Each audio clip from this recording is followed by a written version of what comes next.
Assalamualaikum students, welcome again back to my channel Nursing Ventures. I hope that you all are fine. अगर कोई नया होगा channel को subscribe कर लेना and press the bell icon so that you can get the notification on time. और हमारा Telegram group ज़रूर ज्वाइन कर लेना, उसकी लिंक आपको डिस्क्रिप्शन में मिल जाएगी। वहाँ पे आप अपनी डाउट्स बता सकते हैं। कोई भी डाउट आपको पूछना होगा वहाँ पे आप मैसेज कर सकते हैं, सर मुझे ये डाउट है, तो वहाँ पे आप बता सकते हैं, ठीक है। और अगर आपको ये सिलेबस चाहिए होगा जेके वो BBSc नर्सिंग का, ठीक है, ये भी मिल जाएगा। और किसी मतलब कोई भी आपको मतलब इन्फॉर्मेशन चाहिए होगी रिगार्डिंग जेके BOP 2024 इंट्रोनेंस, ठीक है। अगर कोई ऐसा भी स्टूडेंट होता है कि ऐसे भी स्टूडेंट जिनको पता नहीं होता है कि इसमें मतलब पेपर कैसे आता है, सारा कुछ आपको मतलब वहाँ पे मिल जाएगा, ठीक है। इसलिए मैं बोल रहा हूँ आप वो ज़रूर ज्वाइन करके रख लेना, ठीक है। और अगर अभी तक किसी ने फॉर्म नहीं भरा जेके BOP BSc नर्सिंग का, मैंने टेलीग्राम ग्रुप पे वहाँ पे एक PDF सेंड किया है, ठीक है। वहाँ पे मैंने डॉक्यूमेंट सारा कुछ मतलब आपको बोला है कि कौन कौन से डॉक्यूमेंट्स आपको सेंड करने हैं। व्हाट्सअप नंबर भी वहाँ पे है, ठीक है। वहाँ पे अपने डॉक्यूमेंट सेंड कर लेना, ठीक है। हम खुद आपके जो एप्लीकेशन फॉर्म है वो फिल करेंगे, ठीक है, ताकि आपको आगे कोई प्रॉब्लम ना आ जाए, ठीक। आज के इस वीडियो में हम थोड़ा सा डिस्कस करेंगे, ठीक है, जो आपका सिलेबस दिया है इन्होंने, ठीक है। बट ये जो सिलेबस है इसमें ये जो सिलेबस है, ठीक है, ये मतलब जैसे कि प्रीवियस ईयर था, ठीक है, वैसा ही ये भी है। बट इसमें कोई मतलब चेंज नहीं लाई उन्होंने। फिर भी मैं आपको बताऊंगा इस वीडियो में आप कौन से मतलब किस सब्जेक्ट में कौन से चैप्टर्स आप पढ़ोगे, ताकि ताकि मतलब आपको मिनिमम टाइम में, आपको पता ही है आपका जो एग्ज़ाम है वो तकरीबन हो जाएगा 12 मई इन्होंने एग्ज़ाम रखा है। बट आई थिंक 12 मई या उसके नेक्स्ट जो संडे आने वाली है उसके टेंटेटिव डेट उन्होंने बताया अभी 12 मई, उस दिन भी हो सकता है। बट यहाँ पे पहले उन्होंने 5 मई रखा क्योंकि उस दिन नीट का एग्ज़ाम था, ठीक है, उसकी वजह से ये पोस्टपोन हो गया। फिर उन्होंने अब टेंटेटिवली बताया कि 12 मई हो जाएगा। बट मुझे लगता है कि उसके नेक्स्ट जो संडे आएगी, ठीक है, उस दिन हो जाएगा आपका एग्ज़ाम डेफिनेटली। मतलब आप लिख के रखो कि मई में आपका एग्ज़ाम हो जाएगा डेफिनेटली, ठीक है। तो अब तकरीबन 45 डेज़ ही बच गए एग्ज़ाम के लिए। तो ऐसे भी स्टूडेंट्स होते हैं कि जिन्होंने अभी प्रिपेयर नहीं किया होता है, ठीक है। स्टूडेंट्स ऐसे भी होते हैं कि जो नीट के लिए यहाँ से प्रिपेयर करते हैं और यहाँ से बोपी का वो खुद हो जाता है, ठीक है। जो नीट के लिए पढ़ेगा बोपी को उसको पढ़ने की ज़रूरत नहीं, क्योंकि नीट और बोपी का जो सिलेबस है वो सेम ही है लगभग, ठीक है। तो यहाँ पे मैं बताऊँगा थोड़ा सा आपको कौन कौन से चैप्टर्स आपको पढ़ने हैं, ठीक है। जिसने अभी तक कुछ नहीं पढ़ा है या मतलब जिसको कन्फ्यूजन है मैं क्या पढ़ूँ क्या छोड़ूँ, ठीक है, उसके लिए भी ये वीडियो है, एंड तक देख लेना, ठीक है। आपको हेल्पफुल मतलब बहुत ज़्यादा हेल्प मिल जाएगा आपको इस वीडियो से, ठीक है। तो यहाँ पे हम देखेंगे पहले फिजिक्स के बारे में, ठीक है। फिजिक्स में कौन कौन से चैप्टर्स आप पढ़ोगे, ठीक है, ताकि मैं मतलब ये वीडियो इसलिए बना रहा हूँ मतलब उन स्टूडेंट्स को जो चाहते हैं कि गवर्नमेंट कॉलेज मिल जाए, ठीक है, कहाँ पे, कश्मीर में। तकरीबन उनको लाने हैं इस साल 90+ अबो 90+ मार्क्स उनको लाने हैं, ठीक है। मतलब फिर जाके उनको गवर्नमेंट कॉलेज मिल जाएगा, ठीक है, कहाँ पे, कश्मीर में। वरना अगर 90 नीचे आ गए तो आउटसाइड द कश्मीर मिल जाएगा गवर्नमेंट, ठीक है।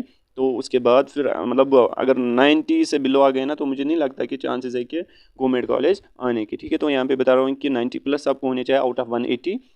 फिर आ जाके आपको मिल जाएगा government college in Kashmir BSc nursing के लिए, ठीक है।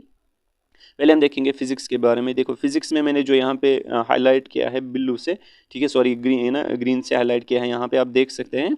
तो जिसको मैंने हाईलाइट किया है मैं PDF एज मतलब एज इट इज़ सेंड करूँगा, ठीक है। आप फिर देख लेना, जिसको मैं टिक करूँगा वो कर लेना फिजिक्स में चैप्टर्स, ठीक है, इंपॉर्टेंट चैप्टर्स। और यहाँ पे देखो, यहाँ पे इन्होंने लिया है मतलब फिजिकल वर्ल्ड एंड मेजर में, इसमें 2 मार्क्स। बट ऐसा नहीं होता है। फिर पिछले साल तकरीबन जब मैंने दिया था तब 4 मार्क्स थे इसमें से, बट दिया कि मतलब इन्होंने कितने रखे थे, 2 मार्क्स ही। बट इसमें 4 क्वेश्चन आए थे, ठीक है। हर क्वेश्चन को 1 मार्क्स होता है, तो इसमें आपको 2 क्वेश्चन आएंगे। बट इसमें से जब मैंने दिया एग्जाम 4 क्वेश्चन आए थे, ठीक है। तो इस पर मतलब भरोसा नहीं रख लेना, मैं जो चैप्टर्स बोलूँगा आप वही कर लेना, ठीक है। फिजिकल वर्ल्ड एंड मेजरमेंट, ठीक है, ये आपको डेफिनेटली करना है, इसको छोड़ना नहीं है, ठीक है। उसके बाद नेक्स्ट चैप्टर जो आपको पढ़ना है अच्छे से, काइनेमेटिक्स। और जो मैं चैप्टर्स बोलूँगा ना इनको मतलब आधा ही नहीं पढ़ना, पूरा पढ़ना है विद कंसंट्रेशन, विद मतलब न्यूमेरिकल अच्छे से करना है, ठीक है। अच्छे से पढ़ना है ये चैप्टर जो मैं दूंगा, इंशाल्लाह आपकी सिलेक्शन पक्की हो जाएगी, ठीक है। नेक्स्ट काइनेमेटिक्स, आपको पता है मतलब बेस है, ठीक है। काइनेमेटिक्स आपको ज़रूर पढ़नी है, ठीक। उसके बाद नेक्स्ट लॉज ऑफ मोशन, ये भी आपको डेफिनेटली पढ़ना है, ठीक है। इसको भी आपको स्किप नहीं करना है। उसके बाद वर्क पावर एनर्जी, इसको आप छोड़ सकते हो, ठीक है। Motion of system of particles and rigid body, इसको भी आप जिसको मैंने यहाँ पे क्रॉस किया ना उसको आप छोड़ सकते हो, ठीक है। उसके बाद नेक्स्ट ग्रेविटेशन, इसको आपको अच्छे से पढ़ना है, ये इजी चैप्टर भी है, ठीक है। उसके बाद नेक्स्ट चैप्टर है यहाँ पे प्रॉपर्टीज ऑफ बल्क मैटर, इसको आपको स्किप करना है, पढ़ना नहीं है, ठीक है। उसके बाद next thermodynamics, thermodynamics easy chapter है, इसको पढ़ लेना, ये अच्छा चैप्टर है, ठीक है।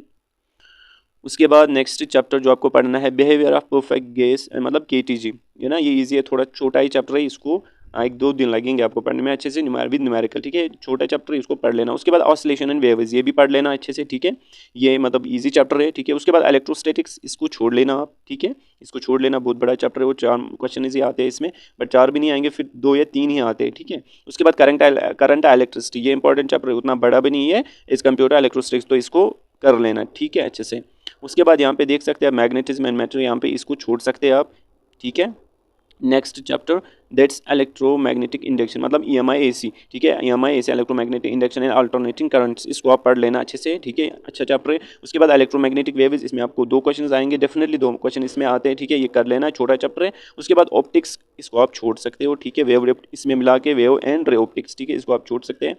उसके बाद next dual nature of matter relation, this is very मतलब इंपॉर्टेंट चैप्टर है और इजी चैप्टर है, ठीक है। उसके बाद मॉडर्न में जो एटम्स एंड न्यूक्लियर है, ये भी पढ़ लेना अच्छे से। उसके बाद इलेक्ट्रॉनिक डिवाइसेस, ठीक है, इसमें मतलब ये सेमीकंडक्टर्स आते हैं, सेमीकंडक्टर्स मतलब तकरीबन आते हैं 4 क्वेश्चन, ठीक है, डेफिनेटली इसमें 4 क्वेश्चन आएंगे, इसको नहीं छोड़ लेना, ये इंपॉर्टेंट है, ठीक है। इसमें वो एक तो गेट्स के बारे में आपको ये ना क्वेश्चन आएगा, ठीक है, बूलियन एक्सप्रेशन ये किसकी है, किस गेट की, वैसे ही क्वेश्चन आता है, ठीक है। और डायोड्स के बारे में आएगा, ठीक है, रेक्टिफायर, इसमें सारे इसी में आते हैं, ठीक है। उसके बाद कम्युनिकेशन सिस्टम, इसको आप स्किप कर सकते हैं, ठीक है। तो लास्ट में भी आपको बताऊंगा फिजिक्स में कितने मार्क्स आएंगे आपको अगर आप इतना ही करोगे, केमिस्ट्री में अगर आप इतना करोगे कितने आएंगे, और बायोलॉजी में जब मैं खत्म करूंगा, ठीक है, उसके बाद लास्ट में आपको बताऊंगा कितने मैंने इसको कैलकुलेट किया है, ठीक।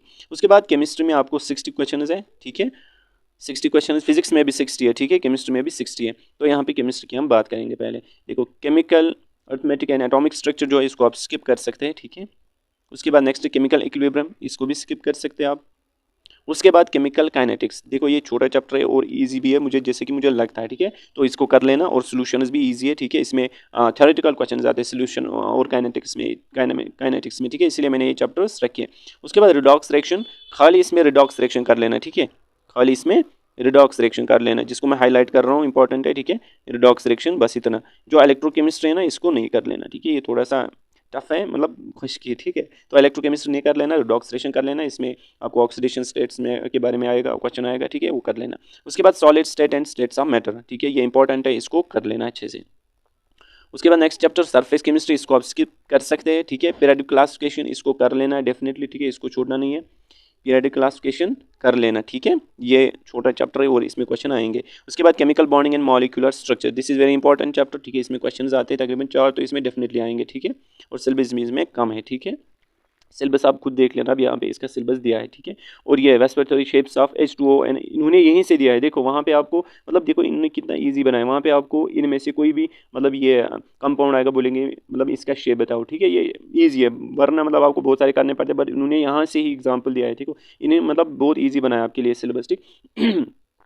उसके बाद next chemistry of representative elements, ठीक है, रिप्रेजेंटेटिव एलिमेंट्स यहाँ पे देख सकते हैं आप, इसको आप कर सकते हैं SNP ब्लॉक, ठीक है, ये भी कर लेना है आपको, SNP ब्लॉक अच्छे से कर लेना, ठीक है, क्योंकि ये थ्योरेटिकल है, ठीक है, इसमें से कोई न्यूमेरिकल नहीं है, तो इसीलिए ये कर लेना अच्छे से। ये फैमिली सारे कर लेना, alkali, alkaline, boron, carbon, nitrogen, oxygen, halogen family, ये सारे कर लेना अच्छे से। उसके बाद ट्रांजिशन एलिमेंट्स इंक्लूडिंग लैंथेनाइड्स, मतलब J&F ब्लॉक एलिमेंट्स, ठीक है, ये कर लेना अच्छे से। उसके बाद कोऑर्डिनेशन केमिस्ट्री, ये भी कर लेना, क्योंकि इंपॉर्टेंट है, इसमें आपको डेफिनेटली 4 मार्क्स आएंगे, 5 भी आ सकते हैं इसमें, ठीक है, ये इंपॉर्टेंट चैप्टर है, ठीक है। उसके बाद nomenclature and basic organic chemistry में जो नॉमेनक्लेचर आता है ना, वो वेरी इजी आता है, ठीक है, इसको कर लेना। GOC है, ठीक है, इसको छोड़ना मत। जो GOC है ना, दिस इज मतलब basic fundamental basic for this organic chemistry, तो GOC को नहीं छोड़ना। उसके बाद हाइड्रोकार्बन अगर आप स्किप कर सकते हो, इसको मैं दोनों लगाते हूँ, टिक भी और क्रॉस भी, ठीक है, जिसको लगेगा टफ है वो स्किप कर लेना, जिसको लगेगा मतलब ईजी है तो कर लेना, ठीक है। उसके बाद नेक्स्ट चैप्टर जो आपको नहीं पढ़ना है, यहाँ पे देखो ऑर्गेनिक केमिस्ट्री मतलब अल्कोहल्स, फिनॉल्स, कार्बोक्सिलिक एसिड्स, ये आप अगर आप नहीं पढ़ोगे कोई मसला नहीं है, ठीक है। उसके बाद मॉलिक्यूल्स ऑफ लाइफ, ये मतलब वो है बायोमॉलिक्यूल्स, ठीक है, इसको कर लेना अच्छे से, बायोमॉलिक्यूल्स पढ़ लेना। उसके बाद पॉलीमर्स, ये भी थ्योरेटिकल है, तो इसको भी पढ़ लेना अच्छे से, ठीक है, पॉलीमर्स को नहीं छोड़ना, ठीक है। जिस चैप्टर को मैंने टिक किया ना वही कर लेना। उसके बाद बायोलॉजी पे आता है, देखो स्कोरिंग सब्जेक्ट इज बायोलॉजी, ठीक है, तो आपको ज़्यादा फोकस किस पे करना है, बायोलॉजी पे। देखो इसमें 60 क्वेश्चंस आपको आते हैं, और मैं आपको गारंटी देता हूँ जो ये 60 क्वेश्चंस आते हैं ना, ये मतलब डायरेक्टली फ्रॉम NCERT से आएंगे, ठीक है, मतलब NCERT के बाहर कोई क्वेश्चन नहीं है आपको आएगा, मैं आपको गारंटी देता हूँ, क्योंकि मतलब 2021 से पहले NCERT से बाहर कोई क्वेश्चन आता था, बट 2022 से, ठीक है, 2022 से इन्होंने भी नीट की तरह मतलब टेक्स्ट में से क्वेश्चन निकालना स्टार्ट किया, ठीक है। मतलब जो क्वेश्चन आते हैं वो एनसीईआरटी से ही आते हैं डायरेक्ट, और नीट से मतलब बहुत ज़्यादा ईजी आते हैं। मैंने देखे ना, आप चेक कर लेना प्रीवियस ईयर पेपर, अगर किसी को भी प्रीवियस ईयर पेपर चाहिए होगा जेके बोपी का, तो टेलीग्राम ग्रुप ज्वाइन कर लेना, वहाँ पे आपको मिल जाएगा। वहाँ पे आप मैसेज भी कर सकते हैं, सर हमें ये पेपर्स चाहिए, ठीक है। तो प्रीवियस ईयर पेपर चेक कर लेना। जो बायोलॉजी का पेपर है वो मतलब बहुत ईजी है, ठीक है, वो डायरेक्टली आते हैं एनसीईआरटी से क्वेश्चन। तो यहाँ पे हम देखेंगे, और इसमें आपको कोई चैप्टर स्किप नहीं करना है। मैं आपको यहाँ पे बता रहा हूँ, बायोलॉजी में आपको कोई चैप्टर स्किप नहीं करना है, क्योंकि बायोलॉजी में अगर आप चैप्टर स्किप करोगे, ठीक है, तो फिर फिजिक्स में आपको पढ़ना है। देखो मैंने यहाँ पे फिजिक्स में स्किप किया चैप्टर, केमिस्ट्री में भी, तो वो चैप्टर अगर आपने स्किप किया फिजिक्स में भी केमिस्ट्री में, बट बायोलॉजी में आपको नहीं करने हैं, ठीक है, याद रख लें। अगर आप बायोलॉजी में भी करोगे ना स्किप, फिर तो कुछ नहीं आएगा, ठीक है। इसलिए मैं बता रहा हूँ बायोलॉजी में सारे चैप्टर्स मतलब आपको कंपलसरी करने हैं, ठीक है। या मतलब अब मैं चैप्टर का नाम नहीं पढ़ूंगा, क्योंकि इसमें मैंने बोला एक चैप्टर मैंने शायद नहीं लिया यहाँ पे, वो मैं आपको दिखाऊंगा नीचे, हिस्टोलॉजी एंड मॉर्फोलॉजी। देखो हिस्टोलॉजी एंड मॉर्फोलॉजी ना, इसको स्किप कर सकते हैं आप, ठीक है, इसको स्किप कर सकते हैं आप, जो कि मुझे गंदे चैप्टर लगते हैं खुद को, ठीक है। और उसके बाद जेनेटिक्स एंड एवोल्यूशन, इसमें 2 चैप्टर मैंने, अगर आप पढ़ोगे भी ना, मैं आपको मतलब बोल रहा हूँ आप सारा पढ़ लेना, ठीक है। मतलब आप जिसको लगता है कि मतलब बहुत ज़्यादा है सिलेबस, तो ये 2 वो स्किप कर सकता है, ठीक है। तो ये थे कुछ ये इंपॉर्टेंट मतलब चैप्टर्स, ताकि आपका जो स्कोर है वो 90+ हो जाएगा, ठीक है। अब यहाँ पे देखो जो जो चैप्टर्स मैंने दिए उनको मैंने यहाँ पे कैलकुलेट किया। जो फिजिक्स में आते थे ना क्वेश्चंस, मतलब नंबर ऑफ क्वेश्चंस 36 आते थे, जो चैप्टर्स आप पढ़ रहे थे ना उनमें क्वेश्चंस कितने आते थे, 36। और अगर हम केमिस्ट्री की बात करेंगे, वो चैप्टर्स जो मैंने यहाँ पे मेंशन किया उनमें वो कितने मतलब क्वेश्चंस के आते हैं, 43, ठीक है, 43 क्वेश्चंस उसमें उन चैप्टर्स में आते हैं। और बायोलॉजी में 55, ठीक है, याद रखना बायोलॉजी में 55। टोटल ये आता है 134, देखो टोटल आता है 134।